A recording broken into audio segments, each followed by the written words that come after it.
speakers from the opposition benches have indulged in a continuous Nehru bhajan from morning.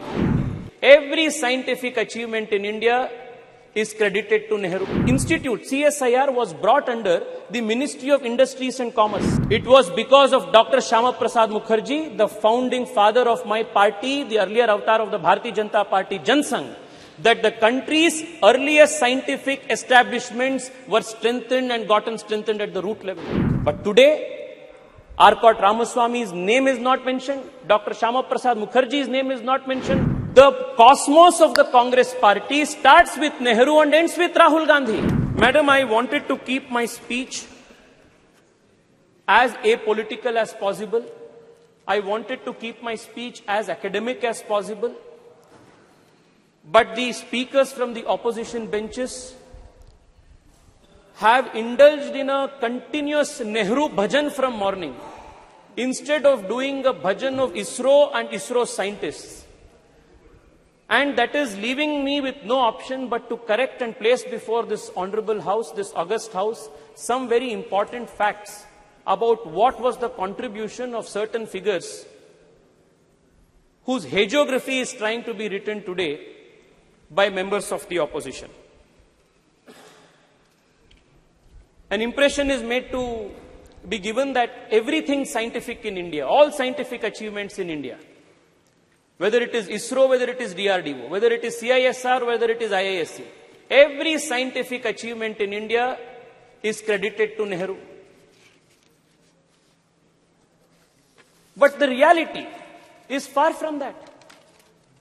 Madam Speaker, I want to highlight to you the fact that most of the scientific institutions that are a nation's pride today were all started by people in pre-independence India when Nehru had no role to play.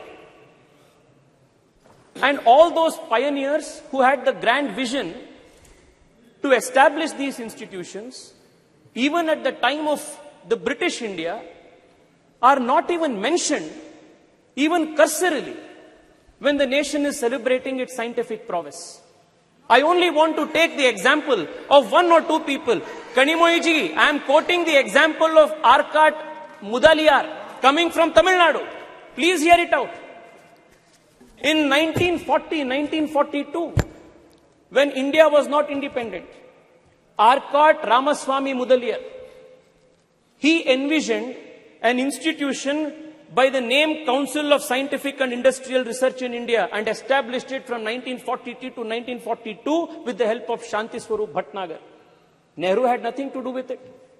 Today, most number of patents in the country are filed because of CSIR, and it is one of the most important scientific research organizations in the country, and Nehru had nothing to do with it.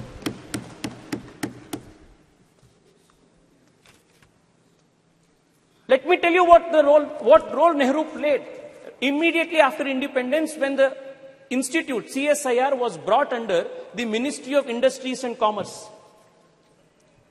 In one of the meetings, at the very beginning of the CSIR after independence, Pandit Nehru says, the members of the governing body will appreciate that it is difficult for me to devote much time to many aspects of the work of the council. For the present everyday work, Dr. Syama Mookerjee will, however, look after the council. It was because of Dr. Syama Mookerjee, the founding father of my party, the earlier avatar of the Bharatiya Janata party, Sangh, that the country's earliest scientific establishments were strengthened and gotten strengthened at the root level.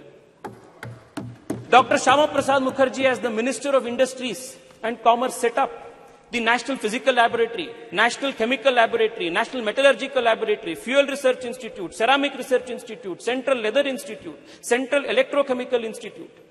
All of these institutions were started, strengthened, and supported by Dr. Syama Mookerjee. But today, Arcot Ramaswamy's name is not mentioned, Dr. Syama Mookerjee's name is not mentioned, Shanti Swarup Bhatnagar's name is not mentioned. Morning till now I have been saying it's only Nehru bhajan that is going on. The cosmos of the Congress party starts with Nehru and ends with Rahul Gandhi. It is unfortunate